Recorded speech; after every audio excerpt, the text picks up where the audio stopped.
exoplanet blah. Blah, blah, blah, blah, blah, blah, blah, blah, blah.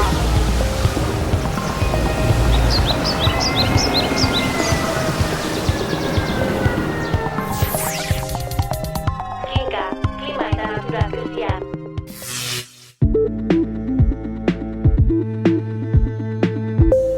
Albisteak.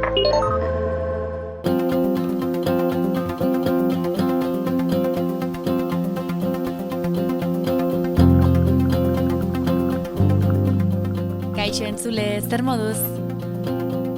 Hemen gara berriro, beste aste batez, baina lehenengo badakizu, azken asteotako albisteak. Natura kontserbatzeko eta leheneratzeko finantzak eta marko global bat adostu dute Roman. Bioaniztasunari buruzko COP26aren 2. konferentzian. Ez dute eman akordioari buruzko daturik, baina 2022ko biltzarrean onartu zuten Kunming-Montreal marko globalaren arabera sinatzaileek konpromisoa hartu zuten 2030erako $200.000 milioi mugitzeko bioaniztasuna babesteko. Autogintza babesteko neurriak proposatu ditu Europako batzordeak. Autogintzaren ekintza plana aurkeztu du. Txinako autoelektrikoen lehia eta abetako mugazergen mehatxua ikusita. Besteak beste, CO2 emisioen helburuak betetzen ez zituzten enpresei beste 3 urte emateko araua malgutu nahi du. 8 batek artalde bati eraso egin dio Bardozen. Martxoaren 2 eta 3 izan ziren erasoak. Pirinio Atlantikoko prefekturak ziurtatu du 8ak atakatu dituela, eta kalte ordainak emateko eskariak irekiko dituztela esan du. Barakaldoko Lutxana auzoko herritarrek mobilizazioei ekingo diete berriro, Oxinorteren zaraten kontra. Auzokideak iazko abuztutik ari dira protestan. 3 hilabetez gau bezisteko zigorra ezarri zion udalak, baina neurria ez da gauzatu. Ekologistak martxan taldeak salatu du galarazi egin dietela Arabako batzar nagusietan agerraldi bat egitea. Biokompost de Araba aldi baterako enpresa elkarteak ingurumenean zer egin duen azaltzeko eskatu zuten agerraldia.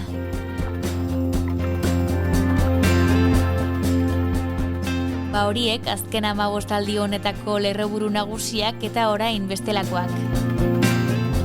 Gaur Kinka podcastean ekotopaketak. Trantsizio ekosoziala hobeto bizitzeko eta kolektiboki antolatzeko.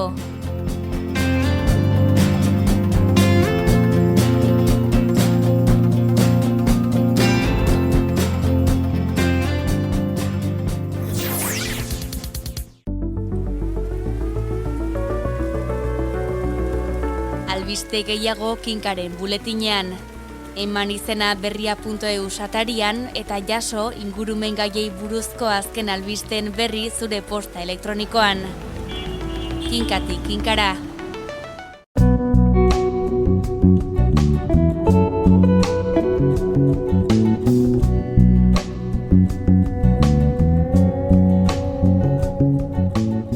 Kaixo, Oli, zer moduz? Aupa nagore, ondo, tazu? Ondo, baita ere. Dena zuzen badago, guazen mamira, ezta? Ze terminori buruz arituko gara gaur? Gaurkoan ur aztarnaz ariko gara. Ur aztarnaz, ondo?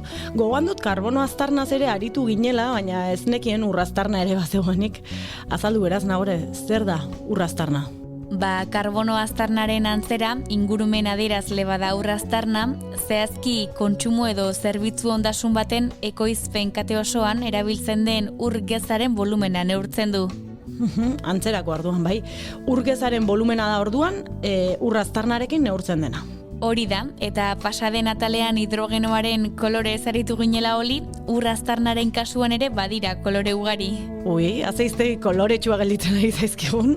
Bai, ur aztarnaren kasuan Water Footprint Network erakundeak edo euskaraz ur aztarnaren sareak izendatu ditu koloreka eta 3 bereizi ditu.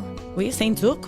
Lehenik berde etiketa ezarri diotena dago, finean euri ura da, lurrean eta lurrazpian, sustraigen artean adibidez, gordeta gelditzen dena, eta ondoren, lurruntzen edo transpiratzen dena, edota landarei gehitzen zaiena. Ados, urraztarna berdearekin beraz, euri ura lotu beharko dugu nagusiki. Hori da, eta bigarrena oli urraztarna urdina. Lur gaineko edo lurrazpiko baliabide hidrikoetatik datorren ura da, industrian edota etxeetan erabilioi dugun ur kontsumoaren aztarna adibidez urdina izango litzateke. Baliabide hidrikoetatik eratortzen den ura da orduan eta etiketa urdina darama. Hau da, urraztarna berdetik konparaketa txiki bat edo egiteko naturalki edo naturatik eratortzen ez den ura izango litzateke, ezta? Hori da, eta azkenik bukatzeko urraztarna grisa. Ekoizpen prozesu askotarikoetan kutsatzen den ura diluitzeko behar den ur fresko kopurua da. Kutsatuta dagoen ura diluitzeko erabiltzen den ura, hortaz? Hori da. Oso ongi nagore, gaurkoan aurrekoan bezala koloreekin jarraitu dugu eta beste gauza berri bat ikasi dugu, beraz, eskerrik asko.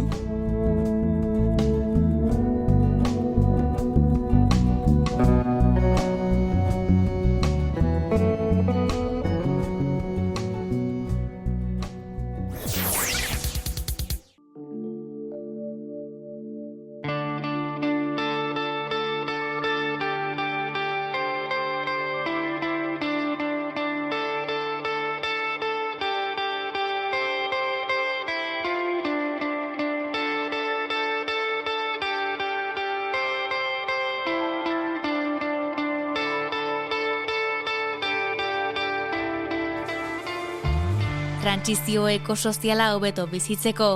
Lelo horren pean antolatu ditu jauzi ekosoziala mugimenduak bigarren ekotopaketa jardunaldiak. Duela 3 urte egin zituzten lehenengoak, 2022an, jauzi bera oraindik osatu gabe zegoela. Borroka ekosozialaren inguruan ari ziren taldeen jarduna artikulatzeko asmoz. Eta horrela sortu zen, lehen jardunaldi horien arira.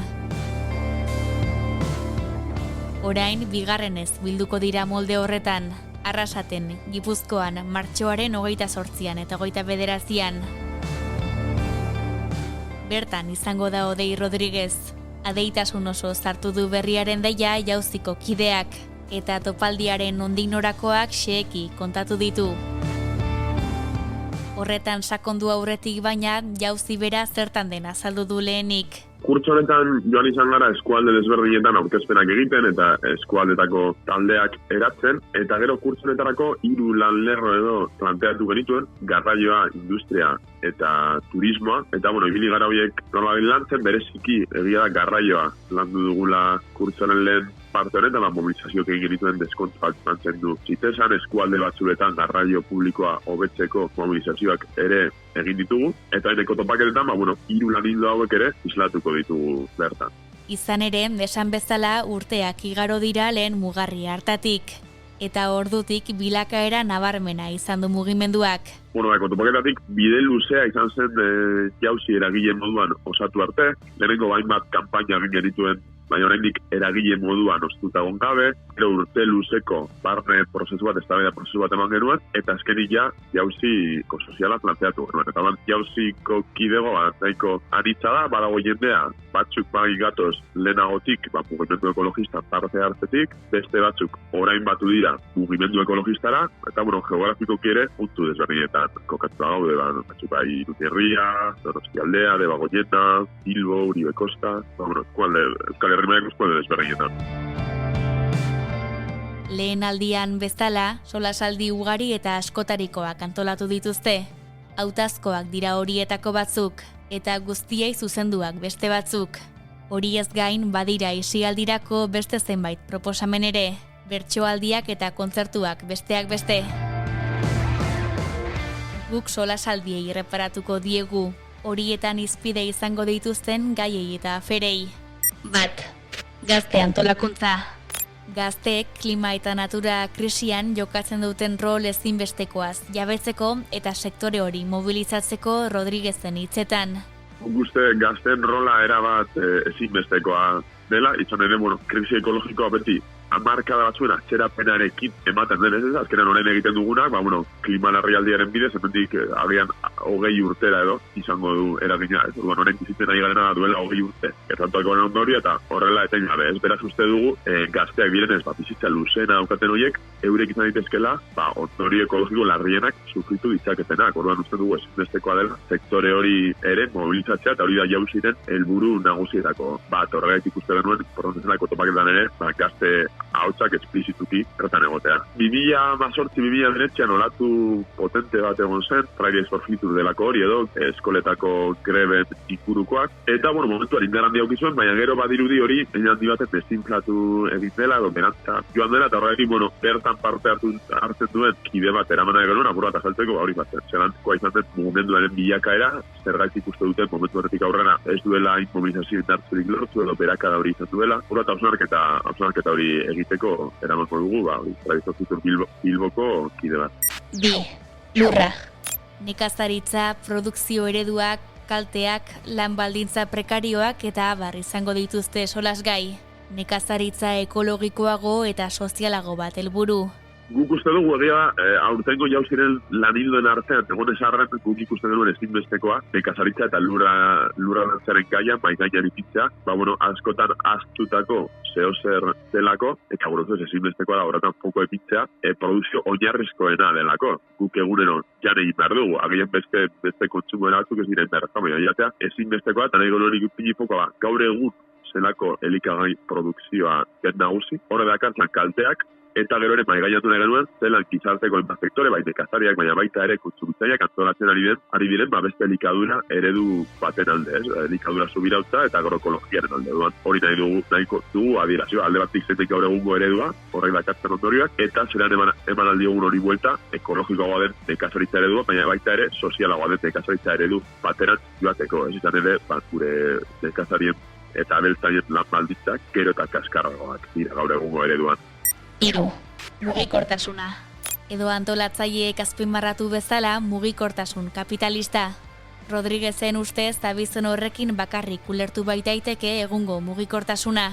Uste duguna, gaur egungo mugikortasun eredua dela klima larrialdia bultzatzen ari den sektore nagusia. Gaur egun Euskal Herrian hori baita garraioa da, berotegi efektuko gasen emisio gehien dituen sektora, eta ikusten dugu gainera azkenengo urteetan handituz doazela etengabe isuri hauek. 90. hamarkatik bikoiztu egin da garraio hori lotutako eretogi efektuko gasen isuria, eta uste dugu hor erabateko aldaketa sakon bat behar dugula gure mugikortasun eredu kapitalizatik aldetzeko, eta beste mugikortasun eredu jasangarriago eta sozial bateratzago bidean. 4. Industria. Euskal Herrian izan duen garapena, sektore kutsagarri gisa dituen erronka nagusiak, desazkunde industriala, ereduak eta beste izango dituzte mintzagai.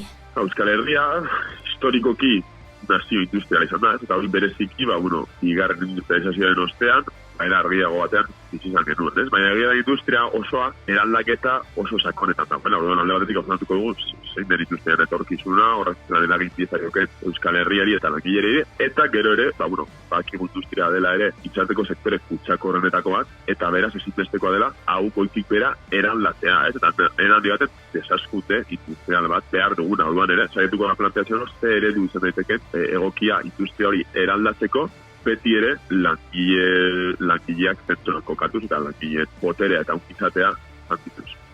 5. Porlanomania. Kasu honetan, txango formatuan helduko diote gaiari. Ingurura begiratu eta porlanaren filosofiaren atzean dagoen negozioa hitz egingo dute.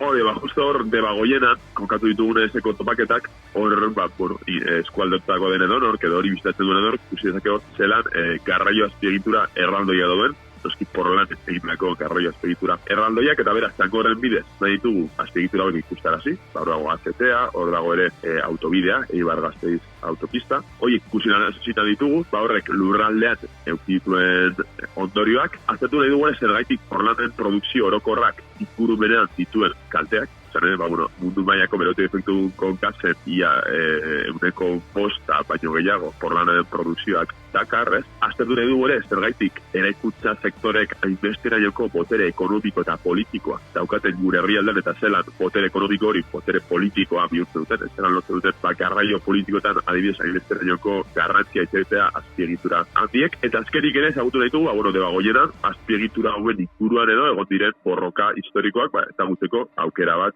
izango da ere zanko hori. Eta, alde beran, arrasate inguruko mentiak ere ezagutzeko eta natura, hori inguruko natura ikusteko aukera. 6. Turismoaren ondorioak. Euskal Herritik ez ezik Aragotik ere behatuko diote aferari, eta zenbait esperientzia gertutik ezagutzeko aukera ere emango dute.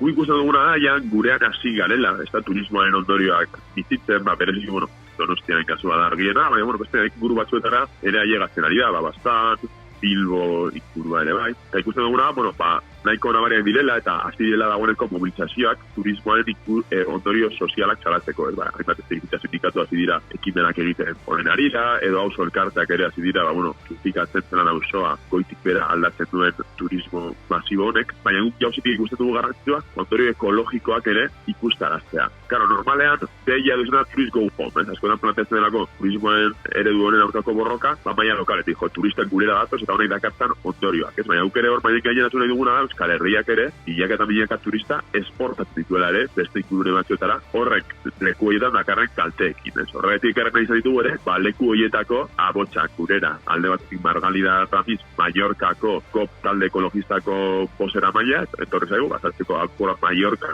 turismo ereduak zerako ondorioak dituen, eta gero Ana Geranioz ekarri dugu, Malagatik, Costa del Soletik gurera, ere azaltzeko hor turismo dituen ondorio sozial eta ekologiko. Baina gero noski dugu batzune, Euskal ere dituen ondorioak, eta horregaitik Donostiako bizilagunekin elkarteko kideak ere ekarriko ditugu.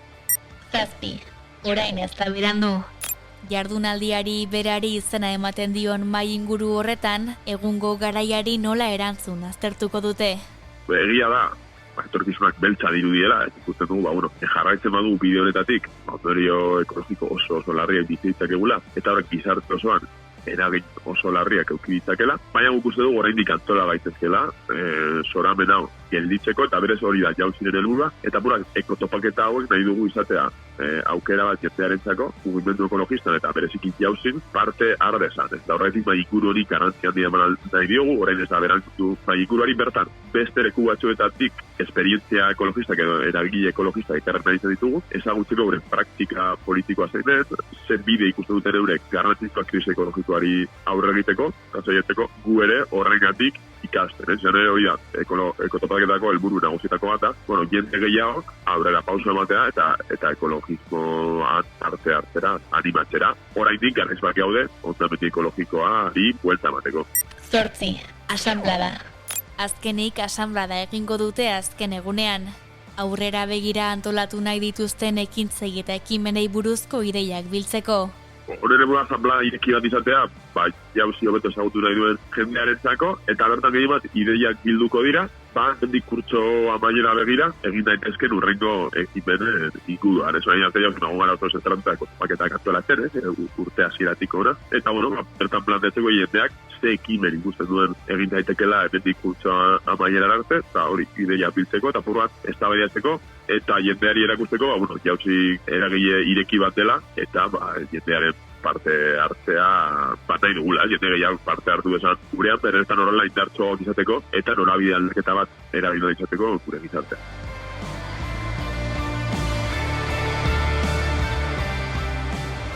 Horretaz guztiaz taldean hausnartzeko parada izango da beraz, hilaren 28an eta 29an Arrasaten. Eta ordurako 2 aste pasatxo falta diren honetan, bertara joateko deia egin du Odei Rodriguez jauziko kideak. Garai ilunotan kolektiboki antolatzeko. Munduan bizitun garai ilun hauetan, badirudera, orientamendu ekologikoak, gerrak, hainbat fasismoaren gorakada, ikusten ari garen momentu honetan, garrantzitsua dela esku biltzea, indarrak batzea, eta antolatzea era kolektibo baten honi bueltan. Eta hori da izan ere, ekotopaketen helburu nagusia. Honi bueltan mane diogu jende ezberdina bertan biltzea, ideien interesgarrien inguruan hausnartzea, eta aurrera pauso bat ematea, antolakuntza ekologista indartzeko, eta honi aurre egin izateko. Itzalopentsu bateratzeko, asteburu egokia izango da.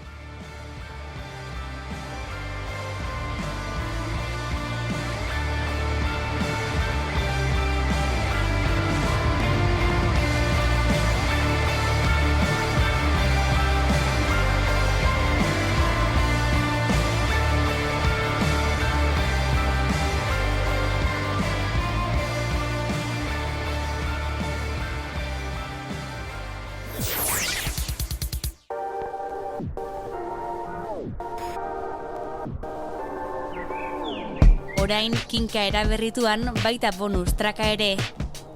Hurrengo asteartean, Odei Rodriguez. Kinka, etorkizun bizigarriak irudikatzeko.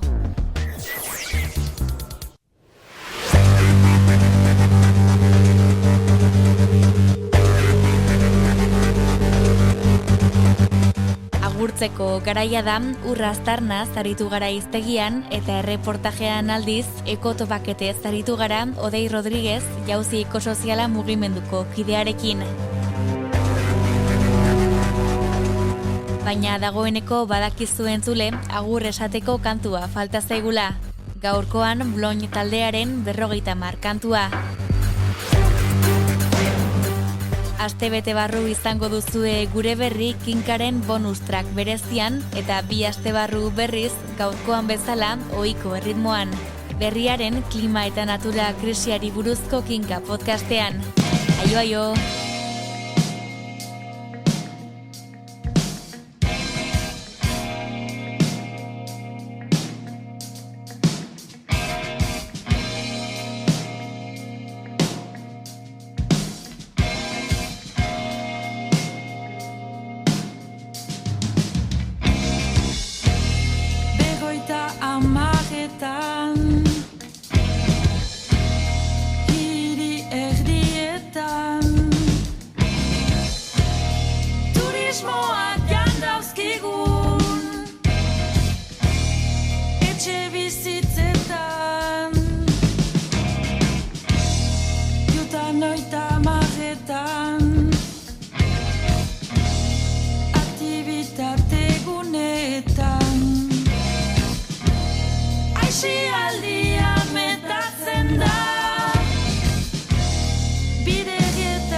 Zapetan, Tamilagadu periferietan, zentrora Iripitaka milaka errota, suta!